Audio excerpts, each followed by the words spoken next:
Suara kita, suara karya, sebagai upaya pengenalan demokrasi kepada siswa sedari dini. Assalamualaikum warahmatullahi wabarakatuh. Perkenalkan, nama saya Titin Hartina Lato, guru IPA pada SMP Negeri 8 Tual, Provinsi Maluku. 2024 adalah tahun kelima saya mengabdi dan berbagi di SMP Negeri 8 Tual. Sekolah kami terletak di Pulau Tayando, lebih tepatnya di Desa Tayando Ohiel, Kecamatan Tayando Tam, Kota Tual, Provinsi Maluku. Waktu tempuh dari pusat kota Tual ke ibu kota kecamatan yaitu Desa Tayando Yantel kurang lebih 4 jam menggunakan transportasi laut.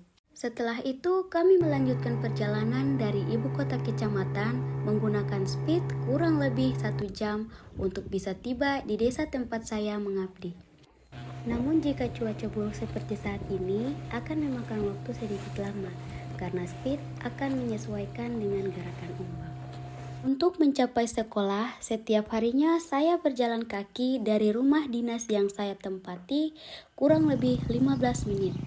Meskipun sekolah kami jauh dari pusat kota Tual, dengan segala keterbatasan, SMP Negeri 8 Tual merupakan sekolah penggerak angkatan 1. Pada kesempatan kali ini, saya akan membagikan praktik baik kegiatan proyek penguatan profil pelajar Pancasila dengan tema Suara Demokrasi. Berbicara tentang demokrasi, artinya berbicara tentang kebebasan kepada seluruh rakyat untuk menyuarakan suara, pendapat, hingga aspirasi mereka.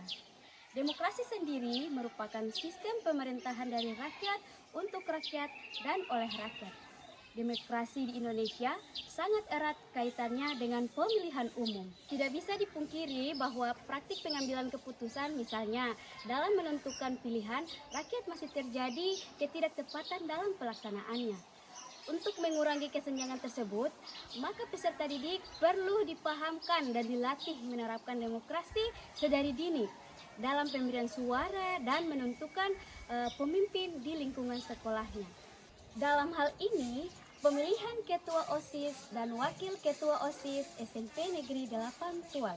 Pengenalan demokrasi sedari dini kepada siswa dapat dilakukan dengan kegiatan proyek penguatan profil pelajar Pancasila dengan tema Suara Demokrasi. Dalam melaksanakan praktik baik ini, terdapat beberapa kendala dalam mencapai tujuan. Fasilitas sekolah yang sangat terbatas menjadi kendala utama dalam pelaksanaan pembelajaran berbasis proyek yang kreatif dan inovatif karena membutuhkan sarana dan prasarana yang memadai. Kendala yang kedua adalah listrik hanya beroperasi di malam hari selama 6 jam dan jaringan internet yang belum stabil, sehingga pembelajaran berbasis digital dan teknologi sulit untuk diterapkan. Selain itu, kami juga mengalami kesulitan dalam mengakses media dan sumber belajar dari internet. Meskipun demikian, tidak menyurutkan semangat untuk memberikan pembelajaran yang bermakna bagi murid. Dalam menjalankan suka-suka, perlu adanya langkah-langkah yang dilakukan untuk menghadapi tantangan di atas. Antara lain, yang pertama, pembentukan tim proyek yang terdiri dari koordinator, fasilitator, dan anggota untuk merancang dimensi serta alokasi proyek. Yang kedua, memetakan pelaksanaan proyek ke dalam 4 tahapan, yaitu tahap pengenalan, tahap kontekstual, tahap aksi, dan tahap refleksi. Tahap pengenalan sebagai langkah awal menyebarkan pemahaman terkait konsep demokrasi dan penerapannya di Indonesia dan di sekolah kepada siswa. Selanjutnya, tahap kontekstualisasi. Pada tahap ini, guru memilih siswa dalam kepanitiaan pemilu OSIS. Tahap aksi. Pada tahap ini, KPO membuat poster kampanye pemilihan OSIS, menyiapkan administrasi dan peralatan pemilu. Setelah itu, masuklah pada proses kampanye. Dan yang saya hormati, Bapak Ibu Guru yang sempat hadir di acara ini. Dan yang saya hormati, paslon-paslon yang sempat menjelaskan. Warahmatullahi wabarakatuh. Waalaikumsalam warahmatullahi wabarakatuh.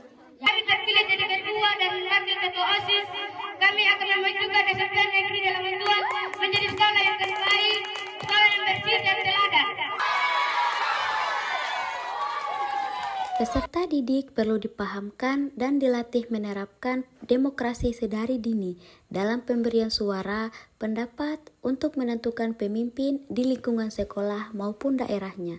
Menanamkan konsep tentang demokrasi sendiri sangat penting pada peserta didik, agar kelak mereka tidak buta akan demokrasi dan tidak menjadi sasaran pembodohan politik.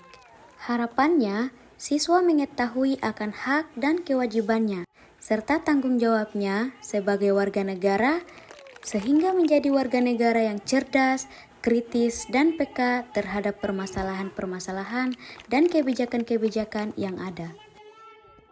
Setelah melaksanakan proses kampanye, KPO merancang dan mendesain lokasi pemilu.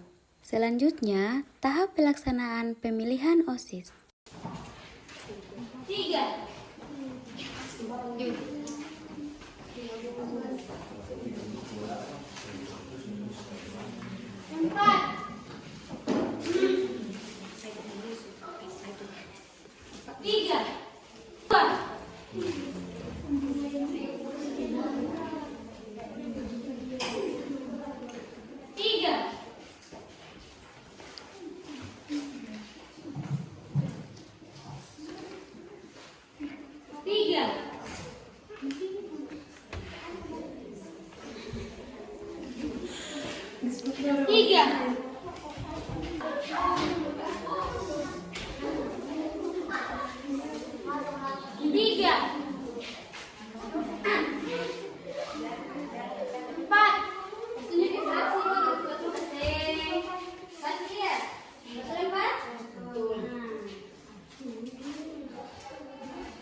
Suara terbanyak dari keempat paslon adalah paslon nomor urut 3. Setelah melaksanakan pemilihan ketua dan wakil ketua OSIS, didapatkan pemenang berdasarkan suara terbanyak dan akan dilantik oleh Kepala SMP Negeri 8 Tual dan dihadiri oleh lintas sektor Kecamatan Tayando Tam. Orang tua murid juga berpartisipasi dalam memeriahkan pesta demokrasi pada SMP Negeri 8 Tual.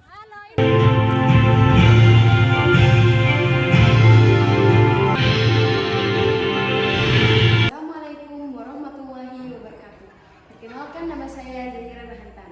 Saya dipercayai sebagai anggota KPO atau Komisi Pemilihan OSIS SMP Negeri 8 Tual. Perasaan saya ketika diangkat sebagai anggota KPO, lebih tepatnya saya sangat bangga dan saya sangat senang karena sudah dipercayai oleh Bapak Ibu Guru SMP Negeri 8 Tual sebagai anggota KPO. Itu saja yang dapat saya sampaikan. Wassalamualaikum warahmatullahi wabarakatuh. Perkenalkan, nama saya Diki Ritya Keliolan. Alhamdulillah saya terpilih menjadi Ketua OSIS SMP Negeri 8 Tual periode 2024-2025. Saya merasa senang dan bangga bisa mengikuti pesta demokrasi ini. Semoga menjadi bekal dan pembelajaran berharga untuk saya. Terima kasih untuk teman-teman yang sudah memilih dan mempercayai saya sebagai Ketua OSIS. Pak, minta testimoni refleksi kelima suara demokrasi dong, Pak. Oh, suara demokrasi, Kobi. Jadi, ketemu harus selesai laksanakan pemilihan ketua dan wakil ketua OSIS. Yang dimana itu kan masuk dalam program kelima, suara demokrasi. Dan alhamdulillah sejauh ini semangat anak-anak dan kerjasama sangat luar biasa. Dari awal pembentukan KPO, terus dengan dia punya Bawaslu, terus tentang mekanisme pemilihan, kotong sampai yang bodoran. Dan alhamdulillah responnya dong itu sangat luar biasa. Pada saat penyaringan awal mengenai balon bakal calon pun don juga ikut terlibat di situ. Dan sejauh ini beta harap untuk program ini terus ada dan terus dikembangkan lagi supaya anak-anak itu dong bisa tahu bahwa oh ternyata dalam pemilihan tuh begini di terus itu bisa merasa oh begini. Jadi kayak bukan hal baru bodor lagi itu. Setelah kegiatan kelima selesai dilaksanakan, hasil yang diperoleh cukup memuaskan. Peserta didik sangat bersemangat dalam mengikuti kegiatan. Terlihat dari antusias peserta didik dalam mengikuti setiap tahapan kegiatan. Sekian dan terima kasih. Wassalamualaikum warahmatullahi wabarakatuh. Salam dan bahagia.